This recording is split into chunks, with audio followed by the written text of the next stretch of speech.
My wife disappeared on a Tuesday afternoon. No note, no warning. By evening, the police were already at my door. They asked my 7-year-old son if he had seen his mother. He nodded. Yes, he said. The officer leaned closer. Where? My son pointed at the backyard. Then he whispered, Dad told her not to scream. The officer slowly straightened up. His hand rested near his radio. I felt my heart slam against my ribs. That's not true, I said too quickly. He's confused. My son looked at me. Not scared, just tired. You said it would be quick, he replied. The backyard lights were turned on, blue and red flashing across the windows. Another officer stepped outside. Sir, he called back. We found something. My wife's phone. Face down in the grass, screen cracked. The officer asked me when I last saw her. After lunch, I said. She went out to get groceries. My son shook his head. She didn't have her purse, he said. And she was crying. My wife never left without her purse. The officer knelt in front of my son. Did you see where your mom went? He nodded again. She went with Dad, he said. The officer's eyes lifted to mine. Went where? My son pointed again. This time, toward the old shed at the back of the yard. The one with the broken lock, the one I hadn't opened in years. They didn't let me go near the shed. 2 officers walked past me without a word. The door creaked when they opened it. Slow, careful, the smell hit first, damp wood, oil, something sour underneath. My son stood beside me, holding my hand. His grip was tight. You told her to be quiet, he said again. So the neighbors wouldn't hear. I pulled my hand away. That never happened, I said. You're mixing things up. The officer returned with a flashlight and a serious look. Sir, he said, your wife's jacket was inside. My knees almost gave out. They asked my son what else he remembered. He stared at the ground. She asked you why, he said. And you said it was better this way. My chest burned. Better than what? The officer asked if there had been arguments recently. I hesitated. We were under stress, I said. Money, work, that was true, but not all of it. My son looked up at me. You said she knew too much, he added softly. The officer stopped writing. Knew too much about what? I didn't answer, because suddenly, I remembered the argument. And the words I never thought my child had heard. The officer asked me to sit down, not politely. My son was led inside with a blanket around his shoulders. He kept looking back at me. Like he was trying to remember which version of me was standing there. The backyard felt suddenly too open, too exposed. Tell me about the argument, the officer said. I rubbed my hands together. They wouldn't stop shaking. She thought I was hiding money, I said. She said I was lying to her. The officer raised an eyebrow. Were you? I swallowed. She found documents, I admitted. Old accounts, old names. The officer's pen paused. What kind of accounts? Before I could answer, another officer called out from the shed. Sir, you should come see this. They didn't let me step inside. They didn't have to. The flashlight beam hit the floor.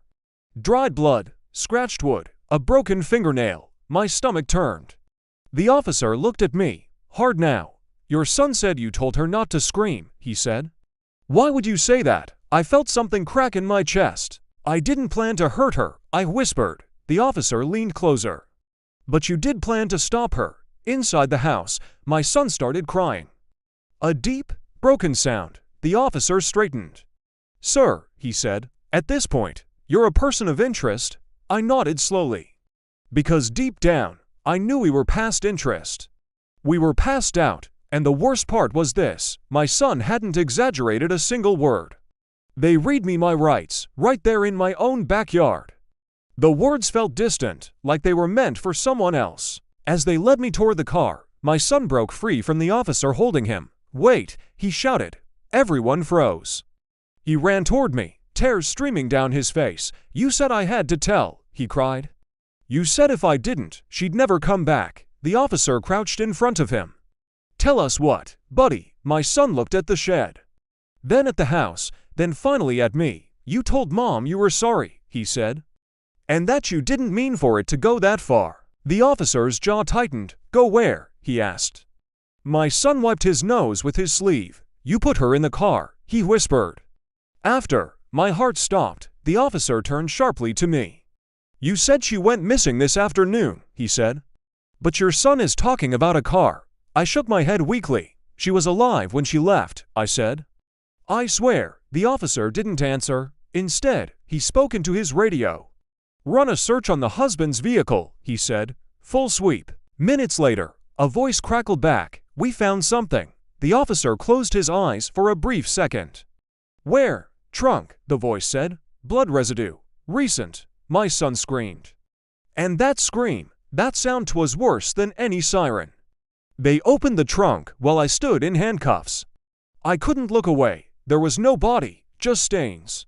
Scratches along the metal, and something caught in the seal of the trunk lid. My wife's hair. My son collapsed to the ground when he saw it. An officer covered his eyes, too late. I felt my legs give out, but the cuffs kept me upright. "You said she was alive," the officer said. His voice wasn't loud. It didn't need to be. "I didn't kill her," I said. The words came out flat, empty. Another officer approached, holding a tablet.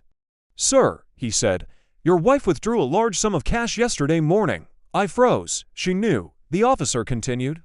"About the accounts, about the names." I closed my eyes. "She threatened to go to the police," I whispered. "She said she was taking our son and leaving." The officer nodded slowly.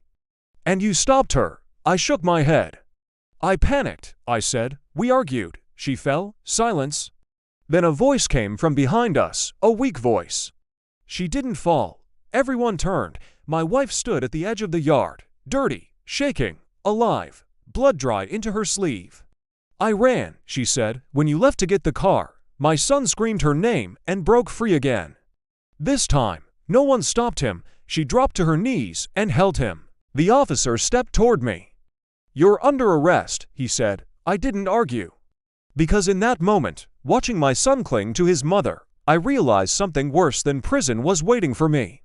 A life where my child would remember exactly who told him to stay quiet. They said my wife survived because she ran, because fear made her faster than pain. The doctors called her injuries non-fatal. The police didn't. They called it attempted murder. I wasn't allowed to see her. I wasn't allowed to see my son. My lawyer told me to stay quiet, that anything I said could make it worse. But there was nothing left to protect. In the interview room, the officer placed a photo in front of me, my son's statement. Written in uneven handwriting, it described the shed, the argument, the trunk, every detail. "He told us everything," the officer said, "not because he wanted to, but because you told him to." The trial was fast. The evidence wasn't video, financial records, my wife's testimony. She never looked at me. The judge asked if I had anything to say. I stood. "I thought I was protecting my family," I said. "But I was only protecting myself." The sentence came down heavy, years, more than my son had been alive. On the day I was transferred, a guard handed me an envelope. Inside was a drawing, a house, a tree, a woman holding a boy's hand. I wasn't in it. At the bottom, in careful letters, it said, "Mom says we're safe now." That was the moment I understood. This story wasn't about what I did to my wife. It was about what I taught my child to see. And that lesson will follow him longer than my sentence. This is Nightline. Some family stories don't end in death, they end in truth.